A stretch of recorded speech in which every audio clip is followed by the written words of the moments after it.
All right, Nick. Hello. Welcome to Hot Rod Therapy, dude. Howdy. Thanks so much for coming over and doing this. Yeah, no problem. So, the oddness of this being inside my wife's car is because we are changing the motor presently, and my shop is a 1.5, and a 57 Chevrolet fills up every fucking inch of this. So, I feel like we should just be swapping the motor instead of doing that. Should we just turn it around and swap the motor instead? Exactly what we should do. We should just say, like, fuck this. Yeah. Questions. No one's going to listen to those anyways. Yeah. But yeah, man, kind of doing this just with everybody that's like in our community. I just more or less think that people are really into soaking up content right now, and I think that a lot of you, and I think knowing your background, and honestly, like me learning a lot about your background is a cool thing. Sure. So first off, where are you from? I'm actually from Canada. I was born in a little town called Wainwright, and it's in between Alberta and Saskatchewan. I lived there for just a couple years and then moved to Edmonton and lived there for a couple years and moved to Calgary. My dad was in the oil field. He used to work in the Arctic doing like on a drill ship. And so we lived in Calgary till 1989, and in 89 we moved to Texas, into Houston. Cool. And then I lived in Houston until I went to college here. Oh, okay. And that was in 2000. Yeah. And then I've been here since 2000. So we've been here for, I've been here for 25 years now. It's awesome. Yeah, And in Austin. You just got your citizenship too, I did right? just get my citizenship. So Congrats on that. yeah, after, I don't know how long it's been, 30-something years, I got my citizenship last year. So It's really cool. yeah, it was. I was a green card holder for my entire life, and my wife, I've been married to her for I guess 13 years now. So we decided I might as well be permanent here. Get that card. Yeah, that's right. Yeah, That's pretty good. yeah. What college did you go to? I went to Texas State. Okay, cool. Yeah, Right yeah. on. I had so many friends that went there. Like Yeah. when I was like getting out of high school that went that way. Yeah, it was Fun time. Southwest Texas at the time. I remember I'm it that exactly. old, right? Yeah. I Yeah. still have one of my like childhood best friends still lives in San Marcos, runs a construction company out there. He loves it. It's a cool town. Yeah, it was good. I think it's completely different from when I went to school there. It was like literally a college town. Now it's like a whole thing. So like, Yeah. I mean, for sure. That's cool. What so what got you into cars, like the hobby? Like what was like what did it? That's something like I'm always dissecting, right? My dad was a farmer. We had a dairy farm, and No shit. In Canada? yep, Man, that's cool. yeah, and so Farmer Nick. Farmer Nick, and they actually sold the farm like 2 years ago, and so then my parents moved back to Canada last year, this last year, and so the farm is no more. But yeah, he grew up on a farm, and we had a dairy farm, and it had like old rusty shit everywhere. Yeah. And he just wasn't into it. Like Really? when he was like, he wanted to be as far away from that. So he was an engineer. Yeah. He moved away from home. He I don't know, he didn't ever care about old cars or anything like that. Yeah. And I don't know, something kind of spoke to me in terms of like old rusty crap, right? So and really where it came in was motorcycles. Yeah. I had I had a hot rod first, like a car, but then I really got involved in like building stuff when I had motorcycles. So like vintage Harley Davidsons and Triumphs and stuff like that. And Cool. so it's kind of swapped back and forth in my life. Like I had an old car, and then it got me into bikes, and then bikes got me back into cars. And Yeah. So back and forth. Back and forth. What was your first hot rod? First hot rod was a 1949 Chevy two-door deluxe. Cool. So the first of that body style with the fastback with a 216 Yeah. Babbitt Splasher. That's cool. Yeah. Yeah. My buddy Nick had one for a minute, and then my friend Mike actually bought it off of him. And Oh, really? It's funny because he had it for a little while, and he sold it to a dude. I don't know if it's the same guy he sold it to, but it lives like around the corner from over here. Oh, It's, like, really? Right over there, yeah. And I've actually like put Tough Enough like flyer has been like. Oh, really? Come. That's He's super never cool. come because I wanted to see that thing turn back around, but I've never seen it. I have again. like a kind of similar story, whereas like I bought it from a guy that was a tattoo artist, friend of ours, a guy in Corpus. Oh, okay. And he bought it from Carlos Truon here. He's another tattoo artist Tattoo here. artist guy, okay. And now Carlos like actually tattooed my hands like just like a couple weeks ago. Oh, okay. And we talked about it and stuff like that. It's That's just cool. And that car I think cyclical with the old ride. Yeah, That's funny. And they just kind of get passed around and stuff like that. But that was one of those ones where like, you know, I had that car and I sweated fucking everything. You know, Yeah. it was just like, I mean, something would go wrong and I'd be like, oh my God, this is gonna blow up. And it was just, but then I'd research it and work through it and stuff. So again, like I think going back to what got me into this is like my old man taught me like how to work on shit. Mm-hmm. Like mainly like change your own oil, do your own stuff. And then I had the ability to work on shit. Like Yeah. I mean, engineer. I mean, that's like yeah. kind of perfect. It's funny that he just didn't have the interest in old cars. His engineering was much more towards like buildings or. No, I mean he was a civil engineer in the oil field, so like Oh, okay. his was like fluid dynamics. Yeah. And Okay. that kind of stuff. Yeah. But and any civil engineer, like he knew the base for everything, right? Right. Electrical stuff like that. So the problem solving and critical thinking skills, I think that he passed on to me. I mean, I think to myself like, oh yeah, I caught that from him. Like, Totally. But just taking apart shit and putting it back together, or the stubbornness or wherewithal to do it my goddamn self. Right? Totally. Absolutely. Just to be like, I'm smarter than this. Like, Yeah. Or dummies can do this, so I Right. can do it too. Right. Totally. So That right there, that problem solving, like I feel like majority of us kind of got into this stuff where we were just like, I like old cars. We ended up getting a car, and we problem solved through the shit. And we're in a spot too where we're like, I can't afford for somebody else to work on this. Like I got to be able to figure absolutely. it out. You know? And I tell people that all the time. I tell people like, listen, all this shit that we do now has been well documented. Oh, yeah. It's out there. Like there's a roadmap, right? Yeah. So you can learn it. You can, as long as you're willing to consume it. I mean, of course, like there's natural ability and whatever, right? But or like the masters of like a certain absolutely. thing. Or if you go down that road, right? But it's funny. The other thing though that I was thinking about was like movies were like huge for when I was a kid. Oh yeah. For like what I clocked, like the Road Warrior the other day, I clocked as like something that was like, I saw the cars in that movie and then I was like, oh man, like, This is it. yeah, these are like, you could build a car that looked like this or like that, or haggard and it's fine, it's still running, and it's crazy. So it's stuff like that I think Totally. I clocked as a kid that was like, made me interested in like building stuff or doing stuff like that. Yeah, So for sure. I totally agree. I had that like same stuff. So most people watching this are going to know, but tell us what you do for a living. I am the general manager of the Austin Speed Shop. I've been there for about 6 years now. How'd you fall into that amazing job? It's like, Well, I mean, for anybody that doesn't know that's watching this, Austin Speed Shop is like pretty much the creme speed shop. It's the one that's been around the longest. It's been doing the most like serious builds. Yep. It's also so crazy to me that you guys still have the first build. It's We like do. mind blowing to me. Yep. It's But yeah, it's crazy. Like, how did that? we're did that very occur? fortunate, like Yeah. all of us that work there. I mean,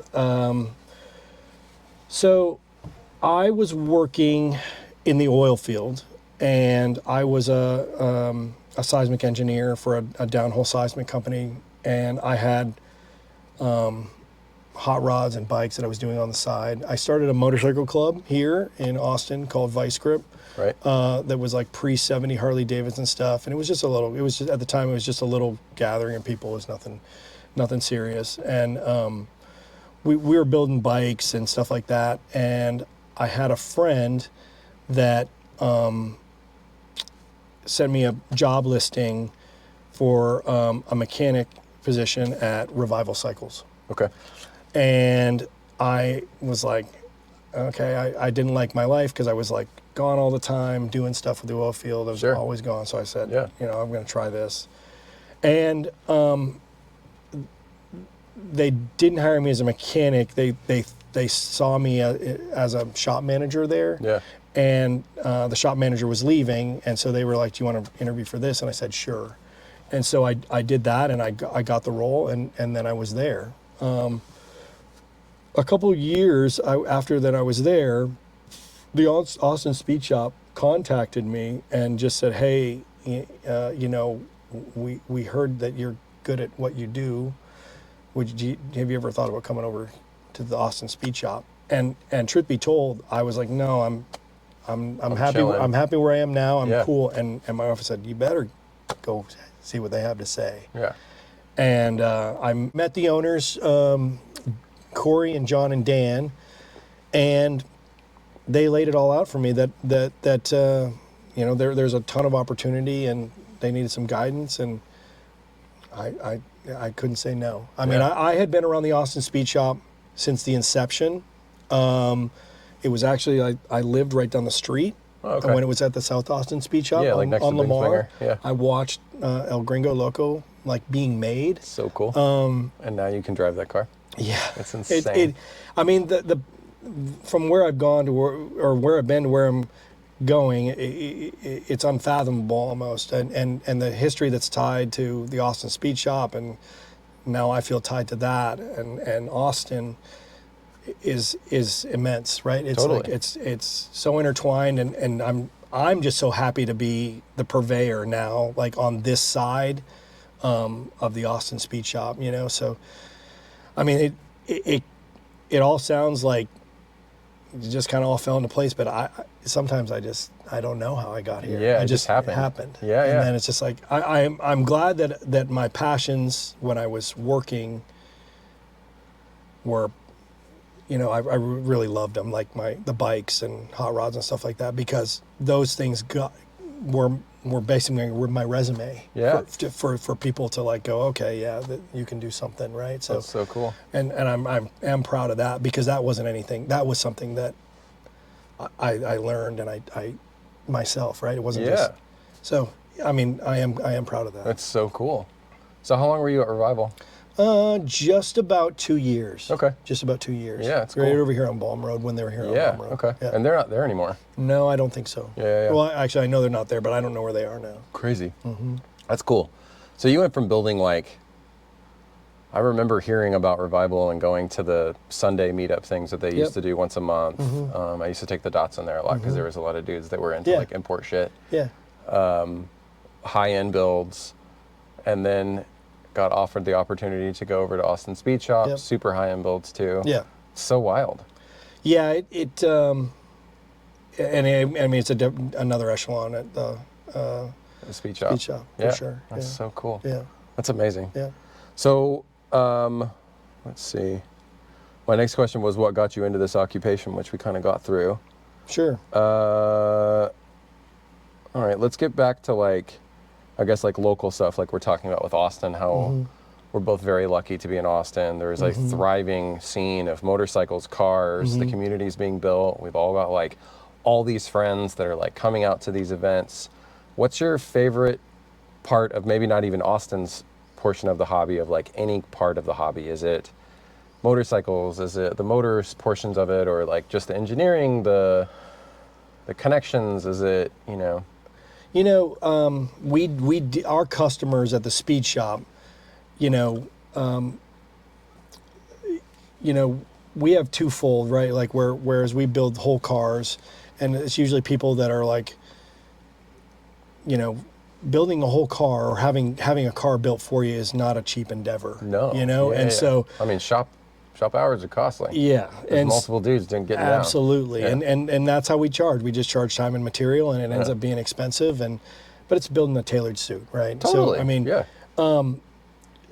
what I've found is that in our community, what we're doing now is that a lot of people are doing stuff themselves, right? Like people doing motor swaps and building hot rods and doing stuff themselves. I mean, sure. I mean, people are getting their cars worked on some places, but really, what I'm really enjoying is that people are coming out with their stuff, and that they've, you know, got together themselves, right? Yeah. Like that means more to me than people that are buying cars from auctions and driving them in. I mean, that's cool. I love seeing cool cars. Of course. But people that are actually like taking the time to like learn and consume and do the things, like all of my employees have little builds and stuff. Like that's what everyone's into, right? Totally. Is the stuff that people are building on the side, Absolutely. right? It's like, oh yeah, we're putting this suspension in this thing. Oh yeah, we're can put a different motor in this. I mean, it's that kind of stuff that gets me going. It's that lifeblood of it right there. Yeah, Totally. yeah. Yeah, that's awesome. I mean, I don't know that Austin has had like a tremendous like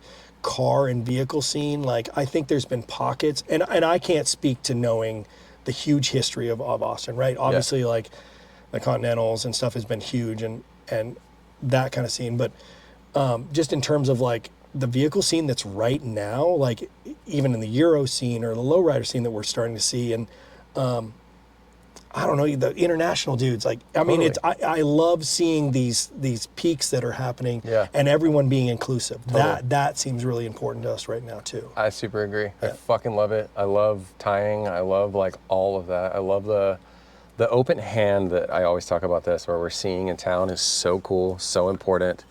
And I'm also, it's funny because I grew up here, and I wasn't super heavy in like the car scene forever because all of my friends are musicians. I didn't have a bunch of friends that were car buddies. That's why I started Tough Enough to meet people.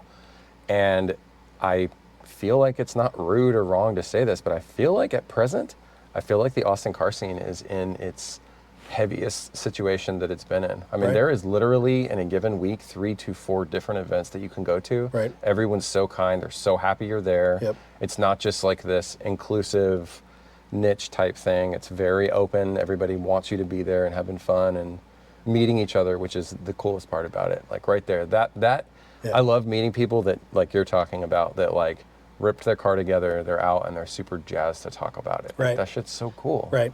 No, we would I remember, my wife and I, we had the 49 Chevy, and then we would get it going, and then we'd cruise it down Congress or something like that. But I remember, there was a dog and duck, right? So we'd think we'd try to go to that, but then it was always kind of a little bit intimidating or something like that. Anyways, it's because Mark Ford was a dick. Mark Ford was a dick. That's funny. He probably doesn't listen to this. Maybe he does. Maybe he does. We hope he does. We hope you do, Mark. I hope he does. It was funny because there's a quote that I thought about the other day, because I think we've talked about this before. Some of our meetings says, like, I wish that someone could tell us when we're in the good old days, like when you're in the good old days. Totally. And I kind of feel like we're in the good old days right now, you know? I can't remember, was it me and you that were talking about this recently? Yeah, I think because so. It's like, dude, it's so weird that I feel like we are going to look back at this section of time in town and like all the friends and everything that are just this fucking heyday. Like, it's just really cool. And I understand, like, there's so much other history, and the Roundup's been going for many, many years, and different stuff has been happening, and Top Notch has been like such a constant show for so long, and it's so rad, and we're so lucky that show stayed together and kept everything going, and it's still there. But I'm so glad that it is like even more and more and more and more and more. And it's so cool because it seems like a situation where me and you talk about this, where we're like, I'm getting worried that we're inundating too much, and it never seems to be dripping. It just seems like it's constantly full of people that want to be more out, It's so cool. At present, what is your favorite section of car in the hobby? Is it lowriders? Is it 4x4s? Is it muscle cars, hot rods, street freaks, like straight axle cars? And I know that like somebody could ask me this question 2 years ago and I have a different answer, and 2 years from now I'm gonna have a different answer. Exactly. What's yours at present though? Okay, so I used to be into music too, and I was like, we were in bands, and it seemed like whenever we were in bands, I wanted to be into whatever music was like the furthest fucking thing from what I was like in right now. At present? Oh, okay. So it was like, you're like, I want left field. Yeah. And I don't know why that was, but and I don't. There's nothing like we touch all kinds of stuff at the speed shop, and we see all kinds of stuff. I mean, I can tell you, that the lowrider scene that's starting to pop up now here in Austin is like really interesting to me, especially like the more like vintage lowrider stuff, not necessarily like the 90s stuff, but the stuff that was like the 70s, 80s, like pre stuff that was. I really like that stuff. Busty's car, Ben's car. Totally. I mean, those totally like. I'm like, God damn, man! I wish those are so cute. Those are so cool. Rivies, man. But if I was to, the unicorn of something that I like, because like Theron's gasser is like, this 55 is so bitchin'. It's Every so time I cool. see it, I'm like, fuck, I want a gasser. Gasser is so sick. So cool. But an altered wheelbase gasser would be like, if I was to build something, was like, okay, just pull it out and this is what you want to do. Like that would be it. Yeah, an altered wheelbase gasser would be so cool. Yeah, slide the frame forward. And, I don't blame you a bit. Yeah. Crazy. I'm so excited to see the lowrider thing popping right now. Like, props to the Chrome Knights. Like, I'm so excited about their shows, the Top Knots. They're doing the barbershop one. Like, it's so cool. I'm so excited to see it. And it's cool too because it's in the same vein where it's like they're very angled in that zone. Right. But they're down for me to bring the Roadster. They're down for you to bring like the Land Rover, like if you want to, you know what I mean? Like they're like super down. Like they're not trying to be. No, they're trying to have the same thing that I think you are as they being want inclusive it open, and stuff for like sure. that. Yeah. I think that when stuff gets segmented and clicky, that's when it starts to be like fall apart. Fall apart for sure.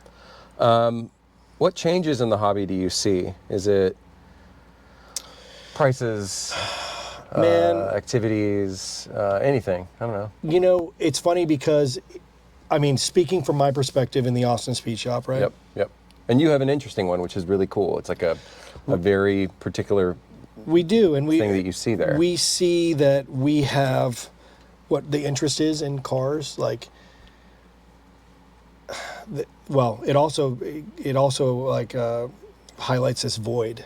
And I'll speak to that in a second, but really I see stuff moving away from round fenders cars, from 50s stuff to 60s stuff, into 70s stuff. We see a lot of muscle people being interested. I mean, the people that have either the time or disposable income enough to have like a project car or something, are the things that are nostalgic for them are cars that of their era, right? So 60s, 70s, even 80s, 90s stuff we're seeing.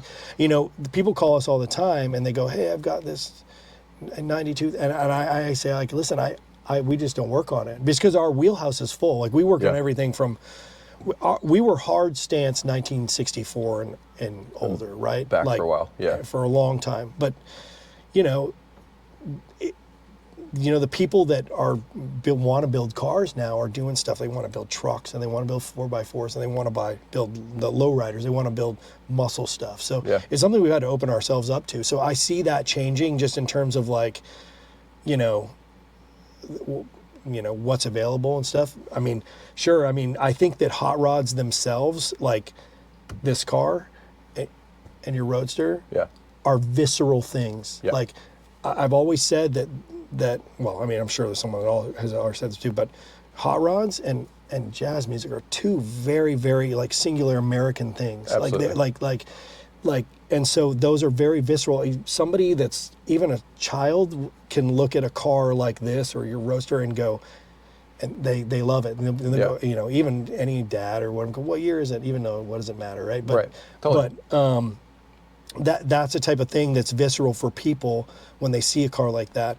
But I think that what people are interested in are cars like that are later right now, like 70s stuff, or even 80s and 90s stuff. It's interesting that I'm seeing like a weird split for older stuff, Model A, Model T, 32, that, pre-post-war shit. And then I feel like that, like what you're talking, like those like, round fender cars, those like fat fender cars, when I was young, those were the cars that I felt like were so popular, and I feel like I'm like not seeing them anymore. Yeah, you Like, don't see many cars, like, 40s, 50s, early 60s cars, you know? Yeah, it's weird that you're not seeing those like fat fendered Ford, Chevys, like any of those. Like for some weird reason, it's like becoming not as common that you used to see on the road. They're also becoming a good amount cheaper because they're not as hot as they used to be, which is really weird. Yep. Which to me is like, now's the time we should be buying these things and fucking building them up, because I think the market's dropping. Yeah, and I think that you'll see, I mean, a good thing to watch is like, obviously, like auctions or whatever. Like that's or you know, anything from Bring a Trailer. I mean, that Bring a Trailer is great for seeing the pulse on what's hot just or like whatever. Engaging what's happening. You know, but you look at these things that are you know, 30s, 40s, 50s cars, and they're not going for that much, you know? And they're beautiful cars. I mean, although I would, you know, for like a stacked headlight 66, 67, 68, like Cadillac or something, I would die for now, you know? Sure. Oh my God. I mean, but again, they're just not, they're not selling. No one's building those. No one, really, not a lot of people call me to build them. To build those. Yeah. So they're super cool though. Let's see. What's your bucket list car? Man. That's my favorite question to ask people, by the way. Fuck. Bucket list car. I mean, the thing is... And if you can't pick one, you can pick three. Here's the crux of it. We own my bucket list car. Yeah? I mean, a 1-year Elko, I get it. It's insane. I mean, even when we started going to the roundup, my wife and I, like, I don't know when that was, but we loved 59, 60 El Caminos. Yeah. Loved them. And then... They're so cool. You know, but I remember that they're just rare. The you know, all the trim is like fucking hen's teeth. It's just like so rare to get a complete one. Anyways, yeah, the speed shop had the opportunity to buy back the very first car that it had ever made, and it was the first completed car out of the shop was a 59 El Camino. It was made for Rob Lippincott of Guero's Tacos, and we bought it back, and so we have that around now, and it's like. I couldn't wish for much more than that, you know? It's like I've been driving the same truck I have been for 13 years now, and I love that truck, and they'll probably have to bury me in it. And you know, I don't, every time there's something comes through, I'm like, oh man, that'd be cool to have, but man, there ain't nothing cooler than that El Camino for sure. The interior of that car is unfucking real. It's like Fat Lucky. Real. I know, Lucky like nailed it. It's like unreal. Yeah. It's the thing that like, when you guys bring that car to a show, I love walking with someone that's like, whoa, what is this? And I'm like, right when they get to see the interior and they just see that like wave of the white just like hit them, I'm just like, God, it's so beautiful in here. Yeah, it was done right, you know, it was done right, and it's still great, you know, and the thing that's cool is that, you know, the guy that built the engine, Billy Cockrell, his name, we call him Roach, he built the engine for that. He helped me build the engine for my truck. I talk to him on a daily basis. You know, you know, everything in that car is still really, really solid. You know, it really speaks to like, you know, of course there's stuff here and there, right? But it was a good build, and you know, it's a true show car for the time, right? So cool. It's wonderful. Like it's like such an amazing car. Yeah. It's such an amazing car. Yeah, they did a really good job on it. Yeah. 59 El Camino is definitely on my list. Like I love them. Just the back window. Yeah, I mean, the whole thing. Everything's great. I mean, honestly, I think you hit the nail on the head there. That 59, 60, bubble tops, El Caminos, like those are just, they just nailed it. GM just fucking nailed it. It was good. And what's funny is that, I mean, I think at the time when we were, you know, we were really interested and we thought about cars, Amanda and I wanted to get El Camino, but I mean, I remember they were so fucking expensive. I remember we were looking, they're so fucking expensive. So I was in the Middle East one time and I came home and Amanda said, were you there for oil? Yeah. Yeah, okay. I was doing work. And she goes, hey, I bought a car. And I was like, awesome.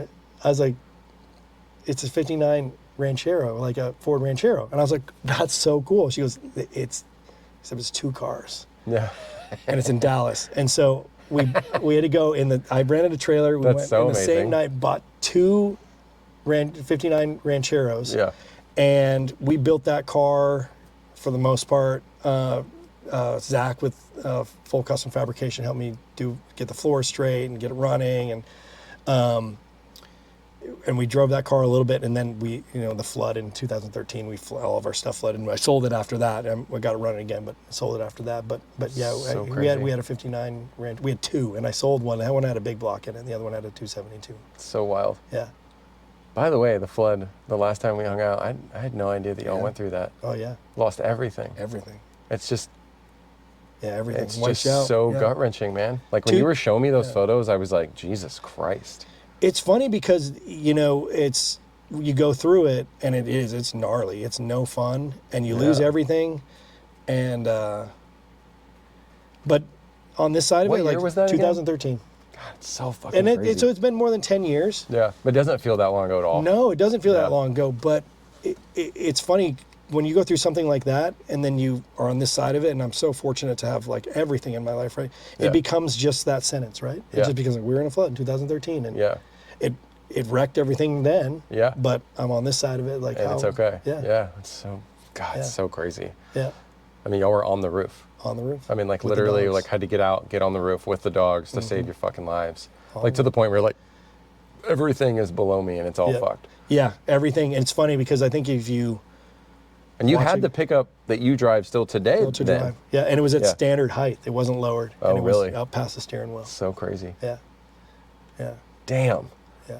Damn. And the Ranchero. So the Ranchero, it was in the driveway. The truck, Ranchero, and the water was flowing this way. And the dents that are still, the paint that's missing, the dents that are on the truck. I'll show you next time we're out. Yeah. It was the Ranchero that hit the truck and rubbed up against it. They floated, right? And then the truck hit the fence and did this number on the fence. And so that there's still dented.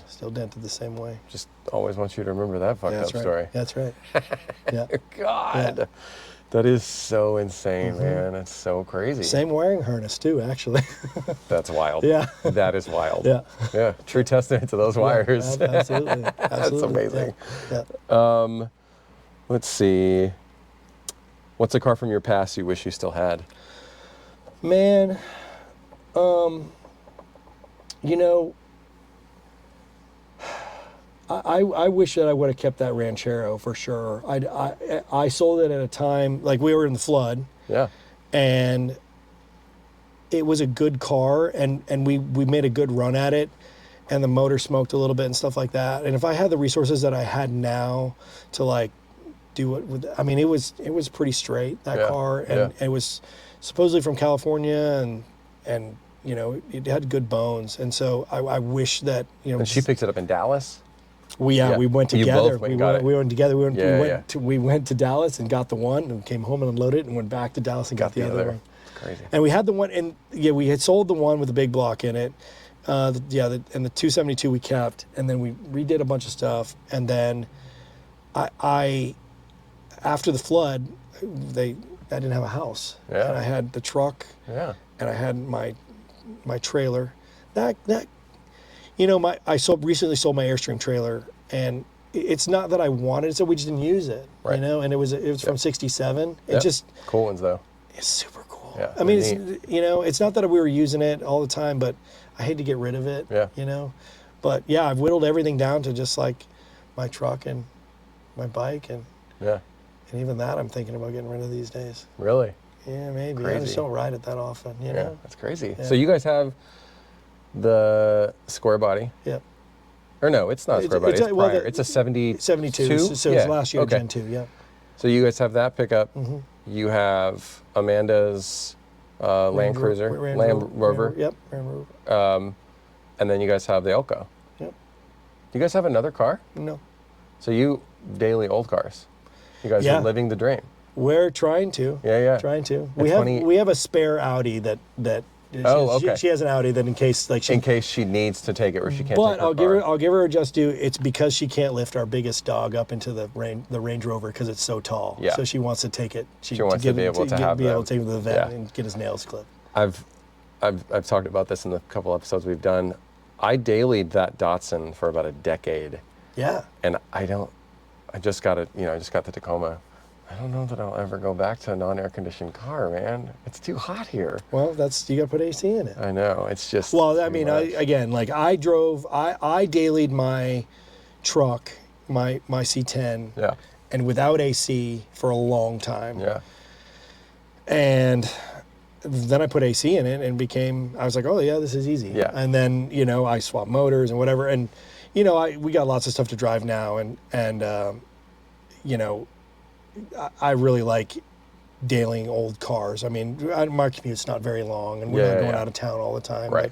But yeah, I love, and actually that's where I like to live in terms of like, when we're building cars for people or people are getting their cars repaired, I like to make sure that these things they can do that. They Totally. can, make sure they not just fix it and get them down the road, right? Like I make sure that they're like it's reliable. going to be able to daily it. Yeah. Yeah, because that's what I require out of myself, Yeah. I'm lucky in the sense that like I'm pretty handy and I'm able to get my cars to a daily situation. Mm-hmm. And I love taking the Roadster and I love taking the Datsun or this car we're sitting in when this gets its new motor and when it was running. But 110 middle of August, man.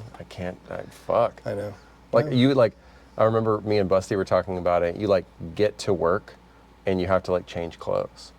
You know what I mean? Like I work in like a corporate bullshit, No, and I get gas environment. exactly. I think that you don't have to deal with that too bad. True. Like you're working in a shop, whereas I remember getting to work and just being like, ugh. Well, and you could smell like exhaust.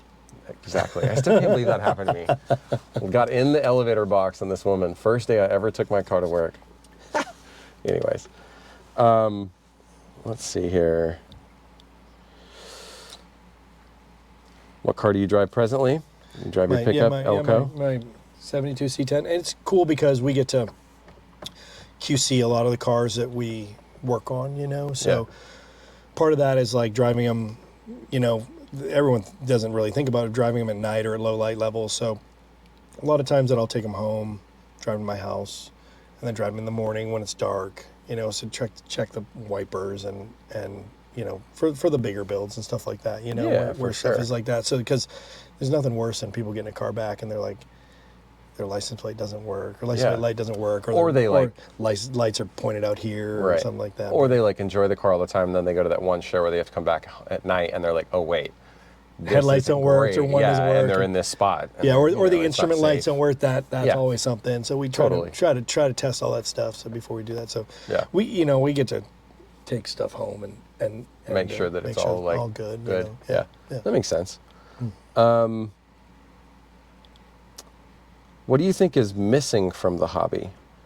Is there anything, and it doesn't need to be Austin, but something that you think is, maybe it's something that is here in Austin that you think should be everywhere, or something overall that you think is missing? Obviously, most people say younger audiences. You know what? I mean, you could say that, and I think that's right? Like, I always think... I almost feel like that's like a baited question, but I love it because of this topic that I think we're going to get into. Well, I think that people working like that are working on their cars now, like, or people that have any car, right?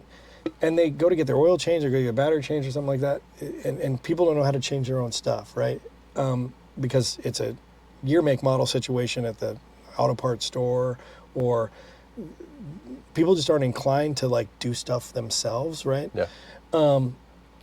And I think that, and it makes me sound old, but the generation behind us or the generation behind that is going to find out, like, because no one really wants to work on cars as for a living, right? So I mean, I think that definitely like younger generations would be great, but I will say, I think the thing that has got me reinterested in cars altogether and the scene altogether is the acceptance. And I think that a lot of car guys can be real elitists. Totally. I mean, obviously, right? Like, Yeah. music guys can be like that. You can be like, oh, yeah, this isn't this, and it sucks, right?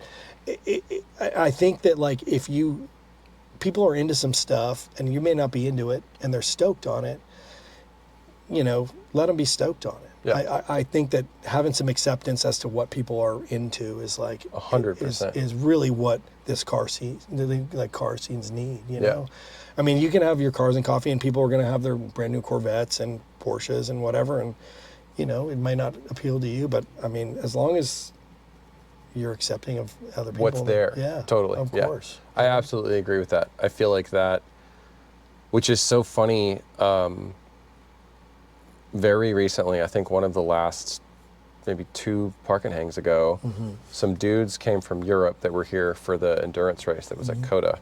They were the Cadillac, and some of the Ferrari guys had been there earlier in the night, and both groups said, this is so cool to see a different variety of cars all at this, and everyone's so accepting here. It doesn't seem like there's anyone that's like, no, you can't bring that, this is not in this is my club, this isn't, you aren't in the clique.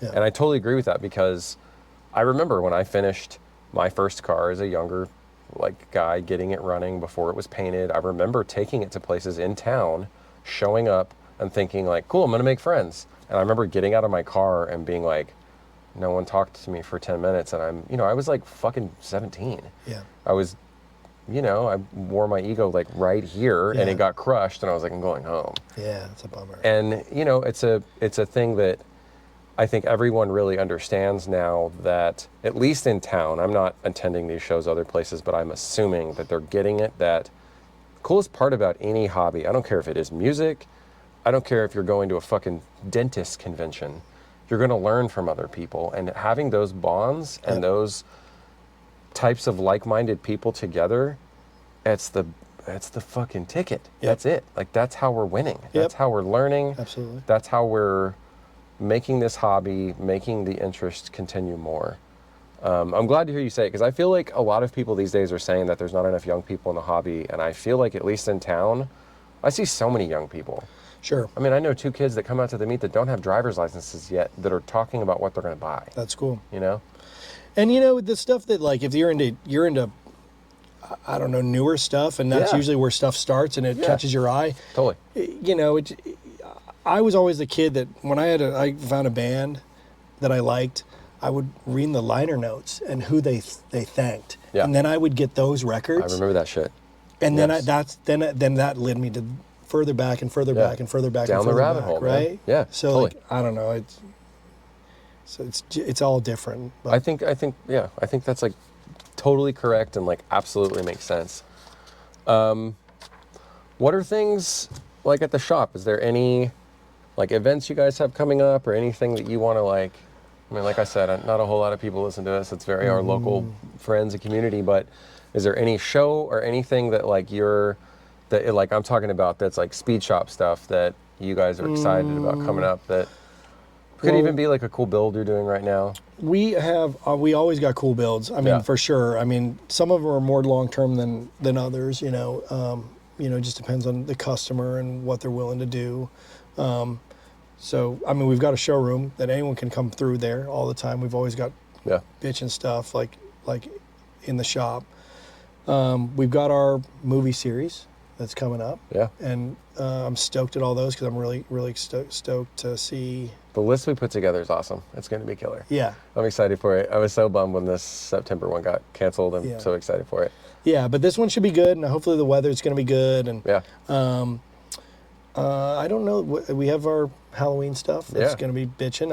It's my favorite time of the year. Me too. Always like that, because events are like getting stacked in October. Busty told me he's about to do something on the 19th. Like, we are about to be just like in awesome.